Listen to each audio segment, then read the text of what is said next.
Why do you want to lose 50 pounds? Why do you want to lose 80 pounds? What is your life going to be like? 150 pounds versus 250 pounds. Delayed gratification doesn't need necessarily to be that you just sit at home. It just means like interrupt the fucking pattern. Yeah. So you're not just walking into the same trap over and over again and expecting a different result.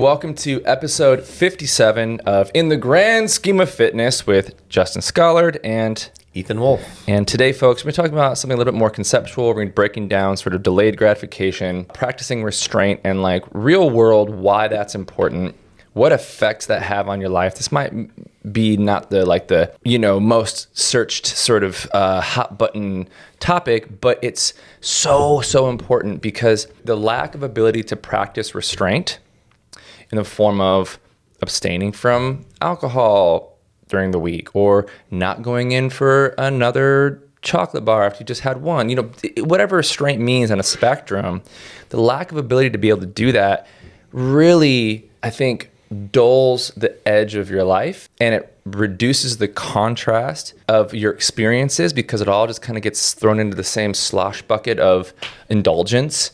And if all we ever do is indulge, then there's just like this hedonic adaptation that takes place where it's just never enough. Yep. We just want more. Like the sensation is just never good enough anymore because we're just so acclimated to more and indulging. It becomes the baseline. It becomes the baseline. To get something more has to be spiking above. Right. And so, but antidote to that, the way we cure that is through delayed gratification, practicing a little restraint, creating that self-discipline so that way we're putting deposits into that like metaphorical fitness bank account.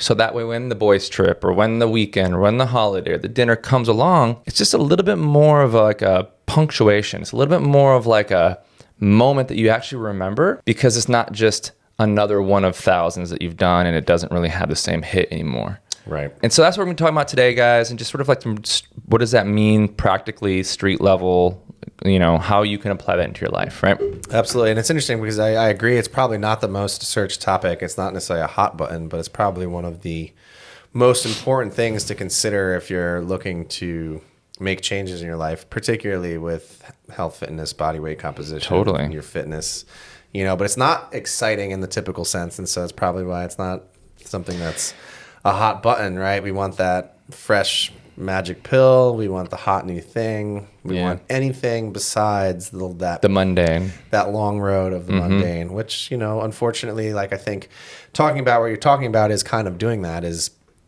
staring the quote mundane or the normalcy of life in the face and accepting it and adopting it and living in that place for a majority so that those novel moments are indeed novel moments and spikes. And you feel like you actually earned it, and it's not just this, normalized thing that you do. You said something earlier when we were just catching up. Pre-enlightenment, chop wood, carry water. Post-enlightenment, chop wood, carry water. And it's kind of like that. It's like we can look at something as mundane. It's just it's Tuesday night, Wednesday night. We're just gonna make a healthy dinner at home, hang out, keep it clean, go to bed on time, wake up tomorrow feeling wonderful. I'm going to go for my afternoon walk. You're chopping wood and you're carrying water. It's boring. It's just life. You do your dishes. The inevitability of life. Yeah, exactly. You take your shower. You take out the trash. Take the trash. And like mundane has such a negative connotation, but that's life. And that's 80% of life. It's just that stuff. And if we're constantly trying to avoid that through experience and novel experience, then the problem is that we do have this like deficit in dopamine now when like this should just be another night, not necessarily like a punishment because you didn't have anything else to do. It's just a night. And it's like just to kind of reframe it and realize that like we're not saying never have gratification, we're just saying delay the gratification, and the gratification on a higher end of the spectrum, but challenge yourself to appreciate the simplicity of just like, how nice is it to just be at home and like light a candle and maybe watch an episode of your favorite show and make a healthy dinner and hang out the dogs on the couch and then go to bed on time. Like that doesn't need to be a punishment. That's life. Yeah. And it just so happens that when we embrace that kind of life, then we are a healthier person. We tend to wake up feeling better in the morning. We're more motivated to then treat ourselves well through exercise and nutrition. And so we get the benefit of all that. And then also it punctuates the experiences that are more novel. And it feels like, wow, I can really like appreciate this now. Like you just had a huge camping trip with the bike you do every year. You know, if you did one of those every month, it wouldn't be the same. No, it would not be the same. Right? No, but because it's it's like a thing that you like anticipate and build up, it's like, wow, so impactful and memorable. Right? 100%. Yeah.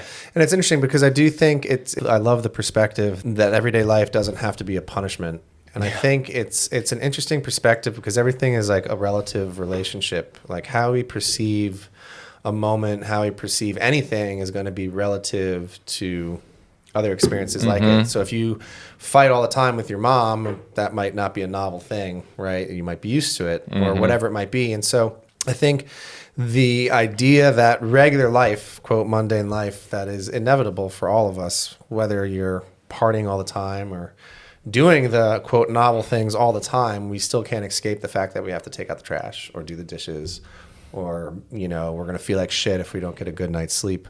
And so I think it is this interesting thing because if we're constantly dancing with the novelty, then it does feel like everyday life is a punishment. It feels like, oh, I don't want to do those things because there's all these other awesome things I could do. Or just the effort of responsibility becomes very contrasting. Even if you end up doing it, you kind of end up suffering while you do it. Like you said, it's a punishment. And, like, I gotta take out the trash. It's gonna be at home tonight, lame. Yeah, it's like, I gotta do the dishes. I gotta I can't drink. But then if you do move through kind of that initial period of abstinence or discipline or doing the dishes every day, no matter what you feel like, or not drinking or making a home cooked meal, and that normalizes, like you said, one, I think those spikes of novelty become novel and exciting and fun and hold higher value. But then I do think you get to a place where you understand that going to bed on time actually makes you feel better, and it's a good thing. Or eating a home cooked meal might be less expensive and also make you feel better. Or that there's joy in just not drinking and hanging out and maybe having some tea. right. You know, or whatever the thing that discipline brings. Like you might find that you start to enjoy the hot water on your hands when you're doing the dishes, or you like the feeling of not having a sink full of dishes. Like you look at it and you might be like, sink full of dishes, and it gives you that icky feeling, and so you avoid it because you don't want to confront the icky feeling. And so then you got a bigger pile of dishes, and then it becomes this whole thing, and now it's like a crazier battle. And it's, you know, whereas if you can just start to see the dishes as like, yeah, you might not want to do it, but eventually it just might not become as much resistance. And then life is easier, life flows better. And instead of it becoming a punishment to go to bed on time or doing these negative things, you might actually start to reap positive experience from, quote, the mundane. And so now your everyday life is actually rewarding. Yeah. You feel better. And then those novel moments are even better. You know, to me, it kind of is like working out. Like when you first start working out, it fucking sucks. Like the simplest of workout will make you so sore. Yeah, you feel awkward. You don't know what you're doing. It's confusing. You're just like the next day, you're just so sore and stiff. And you're just like, how is this what I need to be doing? Like, how is this, how is this good? Someone explain to me how this is good for us. Yeah, like, but then if you continue to do it, like anybody who's continued to exercise knows how good it makes you feel. Yeah. You don't get as super sore. You don't get as super stiff. And it just unquestionably feels like a better life when you have exercise momentum. And I feel like the mundane is a similar thing, that at first the mental, emotional contrast and battle of just facing the thing is hard.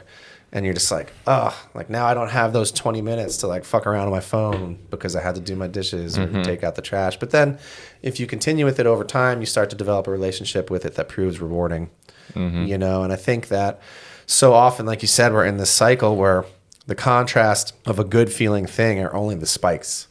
Right. And therefore we keep searching for those spikes in order to have some type of reward or feel good about our life. And then you said, like you said, it's like you raise the bar and you raise the bar of that spike. And so now to get a peak over that new baseline, you have to do a little more, drink a little more.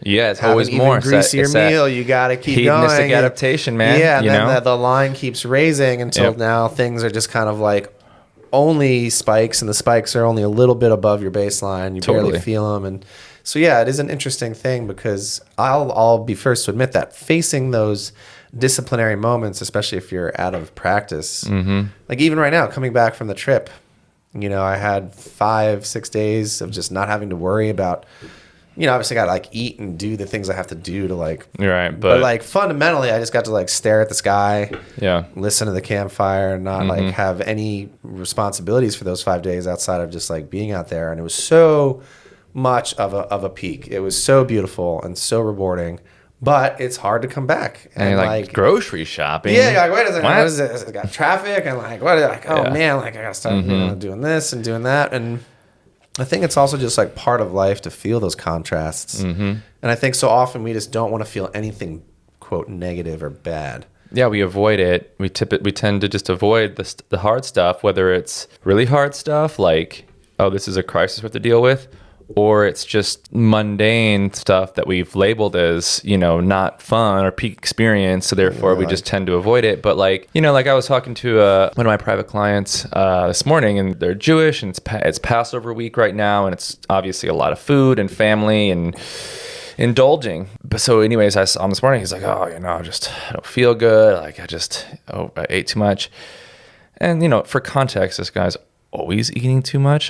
he's not like, that's the big struggle. And so I kind of said jokingly, I was like, well, it's a good thing you've been really good up until this point, so that way you can, you know, coast to this weekend. And I think that's the point, is that if we look at a calendar, right, anybody, whether you're super religious or you're just a normal person, like how many family birthdays do you have, or friends' birthdays do you have over the year? How many holidays do you have? Right. How many dinners out from just catching up with buddies, plus a vacation or two? Like there's probably dozens of things. Anniversaries, there's and dozens of things on your calendar everybody has every year that you're going to probably indulge to some degree on, or splurge to some degree on.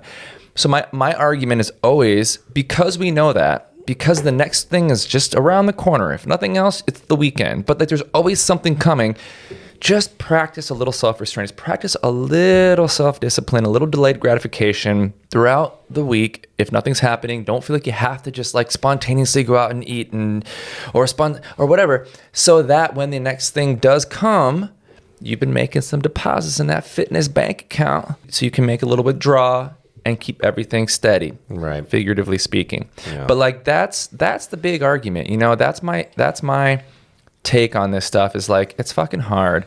Everybody's stressed. Everyone has reward behavior syndrome, where they have a hard day and they just want to like have a fuck it day and just like eat and drink or whatever, just order what they want. But the problem is, then that becomes the new normal. That becomes the pattern.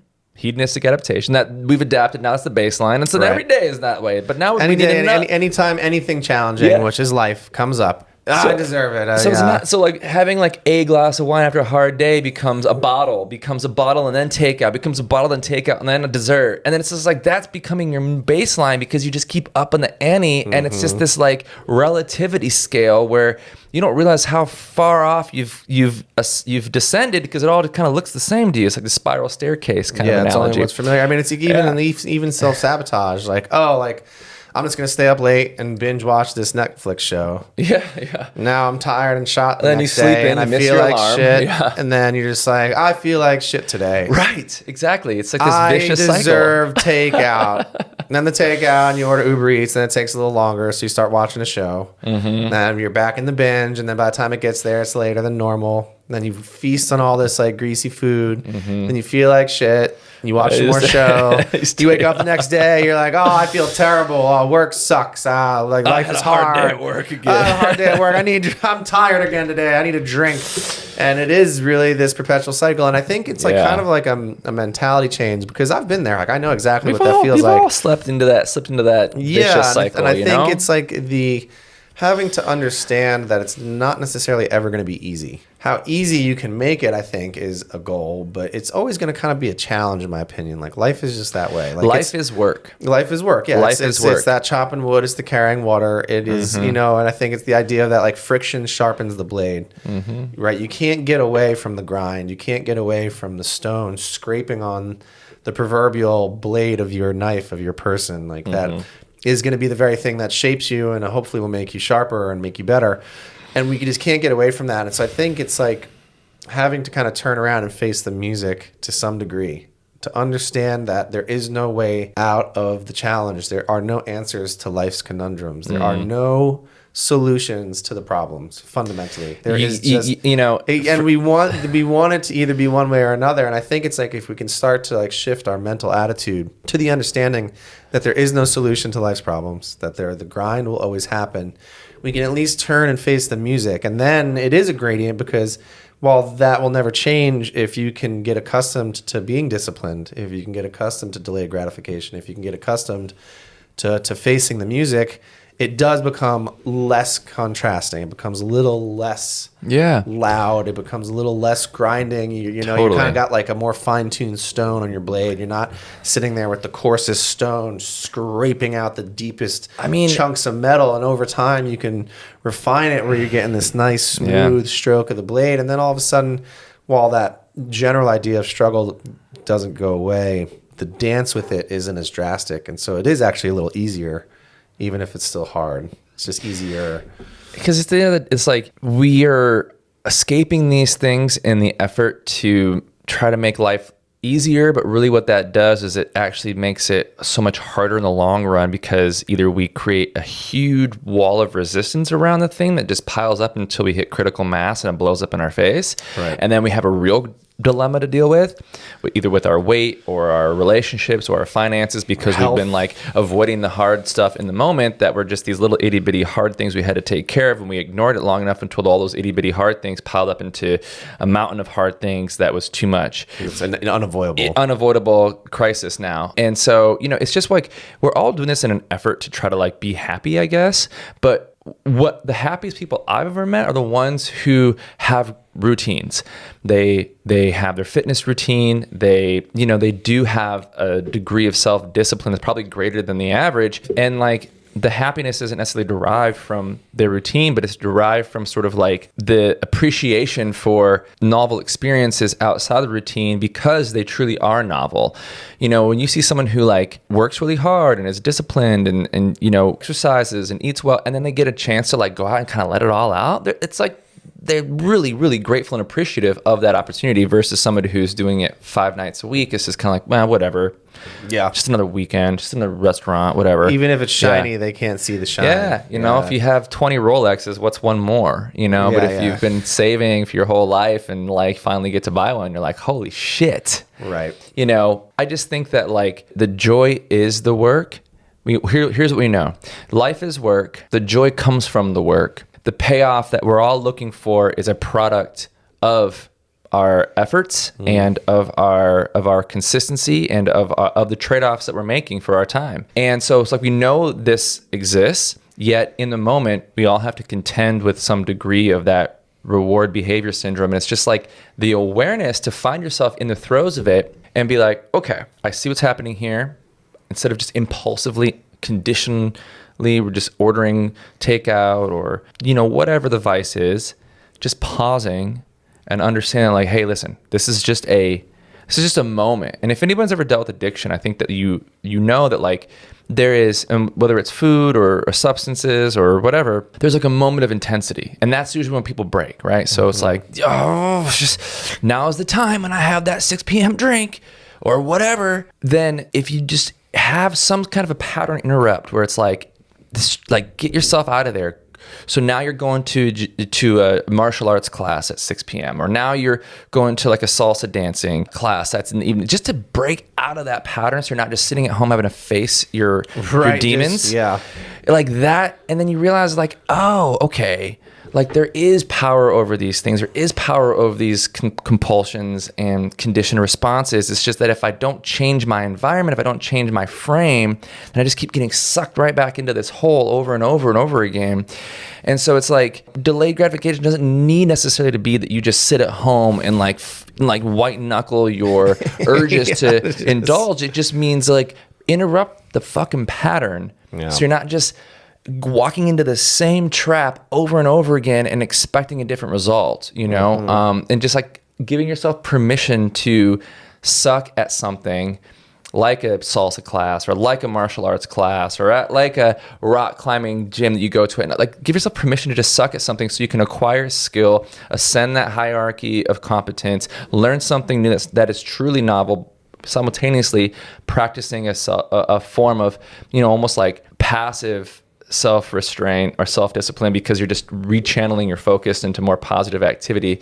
And so, and then it's like that, I think truly, and I guess we kind of went off a little bit of a tangent. Now we're kind of talking about happiness, but like, I think it is. I think the reason we indulge is in an effort to make ourselves happier, but really it's just like instant happiness, instant gratification, when true happiness and deep-seated confidence and happiness is the delay of gratification, is the delay of indulgence. Well, and so, doing things that will break you out of the routine that have gotten you into this impulsive kind of pattern probably is a really great start 100% for most of us. Well, I think, and I don't, it's interesting because I do think like so much of what we're talking about is change. So whether you're looking to change your body composition, lose weight, get more fit, be happier, whatever it is, I think that there is some component of looking to travel a path that you're not currently traveling on right now.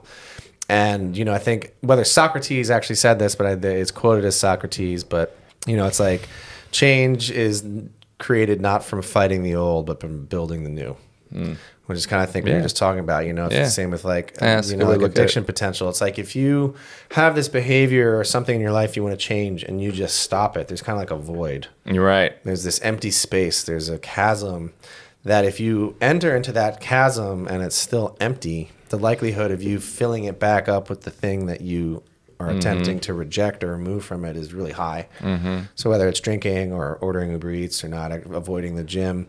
And so the only way to not return to the most likely outcome of filling the chasm with what once was that you're used to is by putting something else in its place. And so there has to be some type of exchange of that time and experience, because otherwise, like you said, it's like, oh, it's 6 p.m. and I normally have a drink, but I'm not going to have a drink today.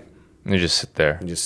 Looking at your liquor box. Looking at your liquor box, cabinet, staring at the wall, and you're just like, you know what, fuck it, I'm just going to have a drink. Versus if you had some tea, or you went on a walk, or you did anything that brought you out of that. Build something new. Picked up a hobby that you do at night. You can't just like, stare the old in the face and say no. And expect everything to change, right? It's like, it's really, and that's kind of, I think it's almost like the same, like kind of an idea of a fundamental flip, because it's the true gratification comes from delayed gratification. Where we think about it as, oh, if I could just have this thing right now, it's gratifying. It's going to make me happy. And so it's kind of like this whole flip. And I think it's the same with change behavior. It's like, you're not going to go on a diet by just like not eating fast food or ordering Uber Eats and not having a plan.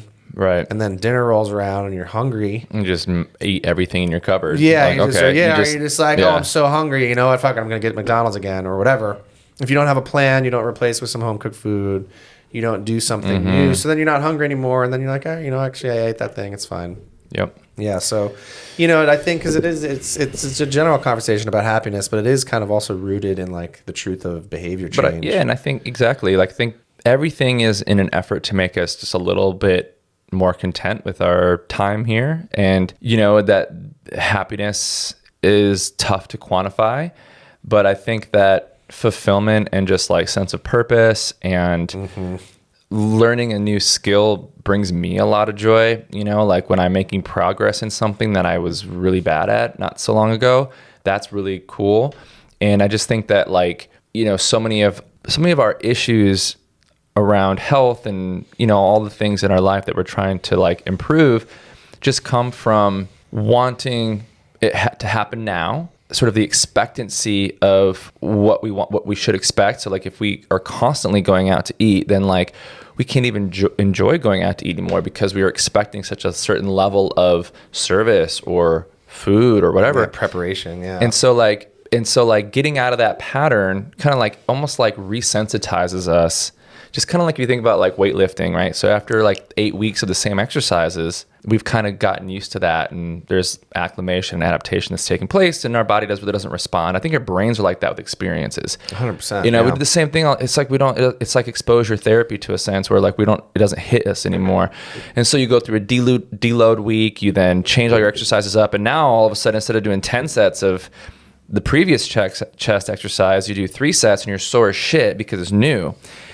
And so I think there's just a resensitization that needs to happen where you give yourself permission to like do something different, build something new, you know, like fill that gap with a positive experience, just get like break out of these patterns that you've been in that are not producing any sort of result anymore for you, but yet we're just stuck in them. Right. And then we keep expecting more and more and more to come out of these negative cycles or vicious cycles that we've been stuck in. But it just ain't gonna happen, you know? And so I think that's like the seed of unhappiness, right? 100%. And think about, you know, it's interesting because I think about, you know, losing weight is something that so many people want to do. It's a battle. It's an intent. It's a goal. And, you know, if you think about what the emotional moment would be if you lost like 50 pounds, right? Like when you finally hit 50 pounds of body fat loss on a scale or something, or 20 pounds or anything, but you finally reached that goal, like what the elation must be, what that really must feel like. What is life going to be like for you? Yeah, what do you like to know? You've set out this goal, you've accomplished it, you probably feel better. All of that, like true spike, versus if you're somebody that doesn't choose the discipline to reach that goal and goes out to eat or doesn't go on their walks or doesn't exercise. And I think that that's like a really easy contrast because I think a lot of people want to lose weight and change their composition for the better. And I think that you know, if they just want that, but they don't necessarily start to dream the separate realities. They don't go into their imagination and think about what would it feel like if I actually took the 3 months or 2 months or 6 months to lose that weight. And how would I really feel if I did that? Like how good would I really feel? What would my life be like? What would my life, everything versus the small little quote, good feeling decisions of ignoring the walk, ignoring cooking the meal yourself, giving into the moment, just, which you know, is just instant gratification. The instant gratification. Yeah, I think that really like kind of paints that picture. Oh yeah, I'm tired. I'm gonna skip the gym, or and that's what we're talking about here. Is like, I think that's a really good point. You know, when you do consultation calls with people who are interested in, you know, signing up for our service, that's one of the questions we ask them. Like, why is this important to you? Yeah. Why do you want to lose 50 pounds? Why do you want to lose 80 pounds? What is your life going to be like at 150 pounds versus 250 pounds? What's the relationship with your spouse, with your kids, with your job? Yeah. You know, how is travel going to be for you? What's vacation going to look like for you at 150 versus 250? You know, and the idea is like, whether it's to lose 100 pounds or to, you know, triple your income or whatever the goal is, it's like, now what decisions does that version of you make? Do they skip workouts? Did they order food for lunch every day? Do they drink a bottle of wine every night? Or what do they do this, and this, and this? And so it's like aligning your behavior with the decision making that your future self, your goal self would make. Right. So what would, you know, millionaire Justin do? What would 10% body fat, shredded, you know, 150 pound Jake do, right? Like, yeah, what? And then, because then when you're sitting there with your patterns and your conditioned responses that you've always done that feel comfortable, whether they're good or not for you, you go, is this actually in alignment with the version of myself I'm trying to create, or is this just continuing to perpetuate this cycle that I've been in that I do want to get out of? I'm not happy where I'm at right now. So I got to make decisions that are aligned with the version that I'm trying to be. Yeah. I think that's a really good mental framework to use as a litmus test for all of your decision making. For sure. But that does require a level of awareness. As I say, that's the thing. And I think it's just like we've talked about when we talk about like tracking your food, like all of it requires some level of personal responsibility that has to happen. Like it's like you're not going to hit your 10,000 steps or eat your protein without paying attention. You're not going to be able to. It's not just going to happen. It's not going to just happen. Hard things don't just happen. You have to adopt the responsibility, which does feel like it is a level of responsibility, but then the outcome of that is the reward of all your choices. Yeah, that's the delayed gratification. Yeah. You know, and time goes by fast. We're like, a year. Oh, I don't want to wait. I'm like, dude, the year's going by anyways.